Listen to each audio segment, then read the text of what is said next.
Hello friends, welcome to my channel RD story. আশা করছি সবাই ভালো আছেন ও সুস্থ আছেন।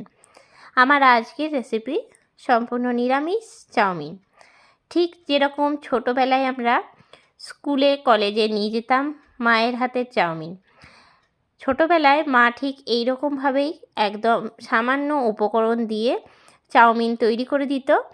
আর সেই চাউমিন কিন্তু খেতেও দারুণ হতো আর সুস্বাদুও খুব। দেখে নিন আজকের রেসিপিটা, ঠিক সেভাবে আমিও তৈরি করেছি। কেমন লাগলো আজকের রেসিপিটা অবশ্যই আমাকে জানাবেন। চাউমিনটা সেদ্ধ করার জন্য প্রথমেই আমি কড়াই চাপিয়ে নিয়েছি আর কড়াইয়ের মধ্যে দিয়ে দিলাম জল। জলটা ভালো মতন গরম করে নেব। জল গরম হয়ে গেলে এর মধ্যে দিয়ে দিচ্ছি 1 চামচ রিফাইন্ড অয়েল। তেল দিয়ে দিলে চাউমিন কিন্তু সেদ্ধ হওয়ার পরে একদম ছাড়া ছাড়া হয়। জল খুব ভালো মতন গরম হয়ে গেছে আর দিয়ে দিচ্ছি আমি চাউমিনটা বয়েল করার জন্য। দিয়ে দিলাম চাউমিন আর গ্যাসের ফ্লেমটা এই সময় হাই টু মিডিয়ামে রাখবো। ভালো করে ফুটিয়ে সেদ্ধ করে নেব। আমি এখানে মোটা চাউমিনটা নিয়েছি। 2 রকমের নুডলস হয়, একটা পাতলা আর একটা মোটা। আমি নিয়েছি মোটাটা, যে কোনো কোম্পানির নিলেই হবে।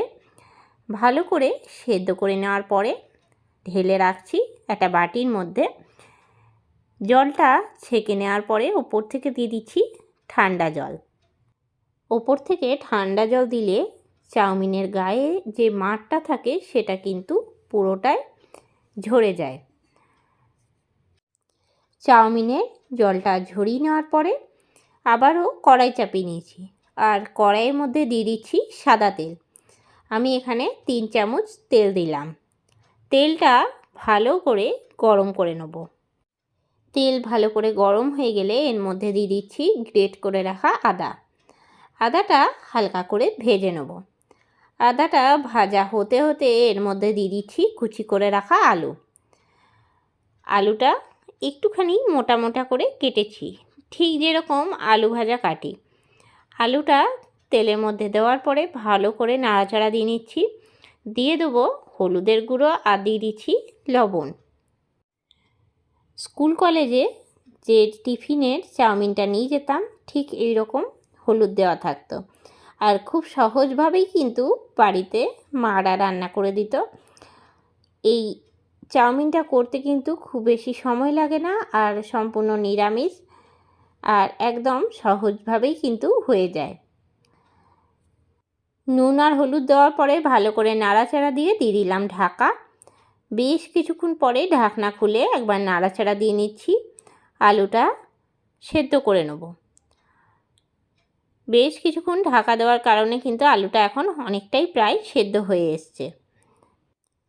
আলুটাকে এক সাইডে করে নেওয়ার পরে দিয়ে দিচ্ছি তেল। সাইডে দিয়ে দিচ্ছি আমি সাদা তেল। তেলটা হালকা গরম করে নেব। তেল গরম হয়ে গেছে আর দিয়ে দিলাম চিনে বাদাম। 1 মুঠোর মতন বাদাম দিলাম। বাদামটা লাল করে ভেজে নেব। আর এই রকম বাদাম দিয়ে চাউমিন খেতে কিন্তু দারুণ লাগে। খুব সহজ তৈরি করা আর স্কুলের কলেজের টিফিনে কিন্তু খুব সহজেই এই রেসিপিটা তৈরি করে নেওয়া যায়। খুব বেশি মশলাও দিতে হয় না আর খেতেও কিন্তু খুবই সুস্বাদু হয়। বাদামটা লাল করে ভেজে নেওয়া হয়ে গেলে দিয়ে দিচ্ছি একটা টমেটো। টমেটোটা একটু ছোট ছোট করে কেটে নিয়েছি আর দিয়ে দিলাম কাঁচা লঙ্কা। কাঁচা পাকা লঙ্কা একদম ছোট ছোট করে কেটে নিয়েছি। সব কিছু দিয়ে একসঙ্গে আরেকবার ভালো করে নাড়াচাড়া দিয়ে নিচ্ছি। 3 বার ভালো করে নাড়াচাড়া করে নেওয়ার পরে দিয়ে দিচ্ছি সেদ্ধ করে রাখা চাউটা। একটু করে দেব আর নাড়িয়ে নেব। পুরো চাউটা কিন্তু একসাথে দিচ্ছি না, তাহলে নাড়াচাড়া করতে অসুবিধা হবে। ভালো করে তল ওপর দিয়ে নাড়িয়ে দিচ্ছি।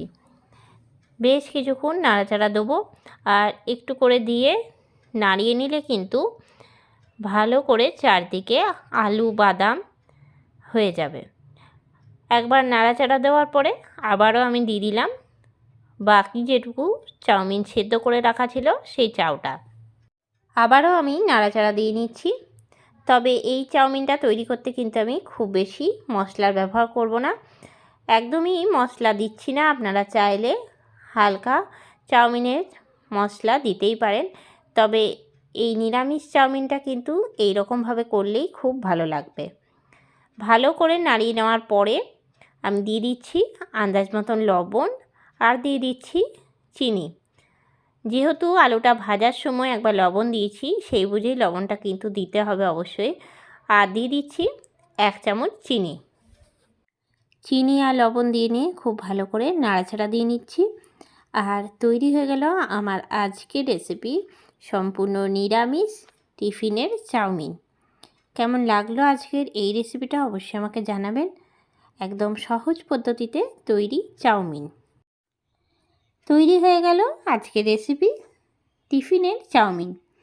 একদম ঘরোয়াভাবে পরিবেশনের জন্য ডিশের মধ্যে তুলে রাখছি। ওপর থেকে আমি দিয়ে দিচ্ছি টমেটোর সস। আপনারা চাইলে নাও দিতে পারেন, তবে দিলে খেতে ভালো লাগবে। কেমন লাগলো আজকের এই রেসিপিটা অবশ্যই আমাকে জানাবেন। একদম ঘরোয়াভাবে তৈরি করলাম, একদমই মশলা ছাড়া। আজকের এই রেসিপিটা আপনাদের ভালো লেগে থাকলে অবশ্যই লাইক করবেন, শেয়ার করবেন। এই চ্যানেলে নতুন বন্ধু হয়ে থাকলে চ্যানেলটা সাবস্ক্রাইব করা অনুরোধ রইল। আর যারা ফেসবুক পেজ থেকে দেখছেন অবশ্যই পেজটাকে ফলো করে দেবেন। আবারও নতুন কোনো রেসিপি নিয়ে হাজির হব। সঙ্গে থাকুন আর দেখতে থাকুন। সবাই ভালো থাকবেন, সুস্থ থাকবেন। ধন্যবাদ।